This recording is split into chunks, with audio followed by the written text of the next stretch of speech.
मला लोक म्हणतात की तुम्हीच बसेल म्हणजे मी यांना बरं होऊन गेलं मा फसपाडा मा उपोषण करून यांना गायला बसू काही रान हाणतात उगाच आपलं लागत आहे. मालकच आपला झाला समजा तुमचे 4-5 नावं घेतलेत नाही तेच उपमुख्यमंत्री झालेत काय अडचण आहे कसा कसं आहे करते दुसरा उपमुख्यमंत्री सापडा आधी आपल्याला कुठे बघायला जावं आता एक आंबे लावायला जातोय तर दुसरा खुरपायला गेला तिसरा तर काय बाहेर सहायनालाच जातो मुख्यमंत्री काय करते त्यांचे त्यांना माहित आणि विकास तर आमचा काय होत नाही.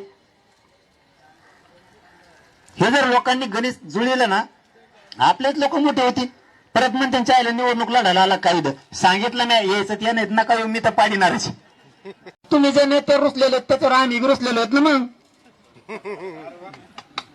तुम्ही जे नेत्याला म्हणतात त्याने वाटोळ केलं आम्ही त्यालाच म्हणतो मी आमचं वाटोळ केलेलं आहे.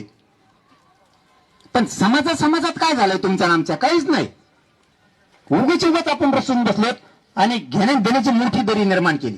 तरीही मी धनगर समाजाला कधी शब्दांनी दुखवलो काहीला दुखेल असेल दुसऱ्याला पण धनगर समाजाबद्दल बोलतोय मी तुमच्या शक्यतो नेत्याला नाही आणि तुमच्या समाजाला पण नाही कधीच नाही.